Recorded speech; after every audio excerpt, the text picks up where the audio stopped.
Mr. Indrajit Mookerjee, Vice Chairman of Texmaco Rail and Engineering, joins in to talk about everything that is in that bucket, maybe Outlook 2025 as well. Mr. Mookerjee, great having you. Thanks for joining in. Just around market open, so we might have a short time, but I would love to get your perspective, sir. The street seems to be a bit, how do I say, cautious about the prospects for the next 12 months post the budget announcements. Put into perspective how Q3 was for you, and how do you expect, more importantly, 2025, calendar year 25 to be for you in light of the recent budget announcements?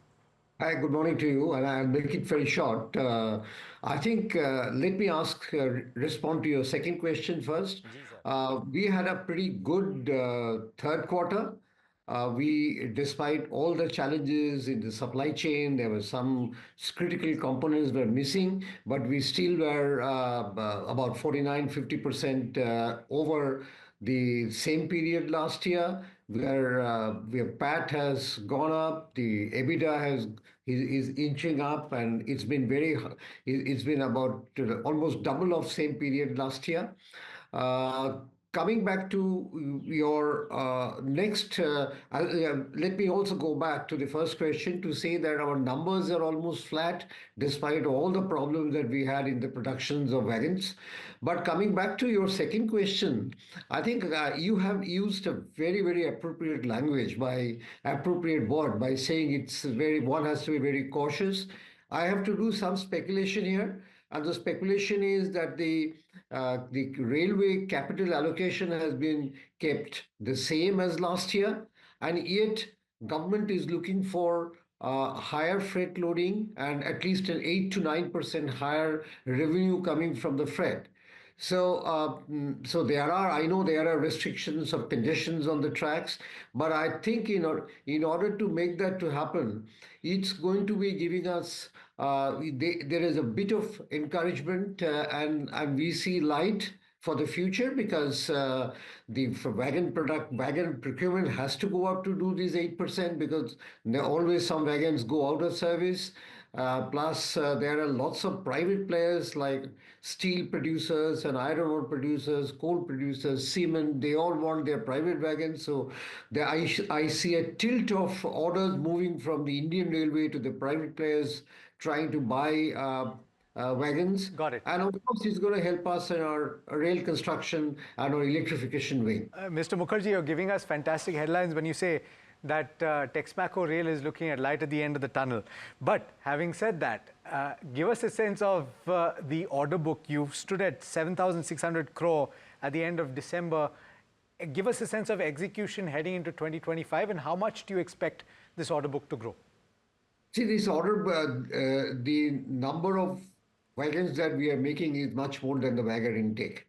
So obviously the order book or number of wagons are incrementally diminishing, but we are also with many inquiries which have come to us, which are from private sector as well as from the export segment. In fact, I'm very happy to say that we have bagged a substantial export order from Africa just last week. So I think at the end of the day, I wouldn't say it's a par for the course, but I think as time passes, we will be able to gather more order. In any case, our order book is full for the next 1 year and 3 months. So about 15 months, we are already full on the wagons. Same is in the electrification side. EPCs started doing well, and we are making good amount of money in the electrification. EPC, which is rail construction, we are looking into some various value-added areas to move in. It's still too early to say, but I think we will move into some very strong areas which will give us a strong boost to our EPC business. So all that I can say, the market is speculative, very difficult to say what's going to happen, but I like to remain optimistic. Just one final question, Mr. Mookerjee. Because you've done so well, right, in the last 18 odd months, could it be a year of consolidation, or could it be the year of an encore of the growth rates that we've seen in the last 12 to 18 months? Just trying to...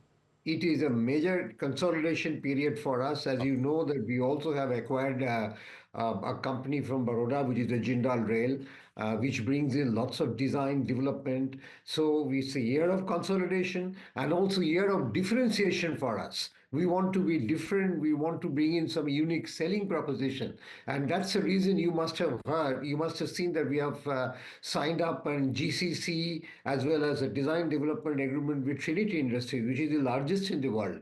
Trinity is from the US. So I would say it's a consolidation period while adding on to bring in more differentiation to our business portfolio.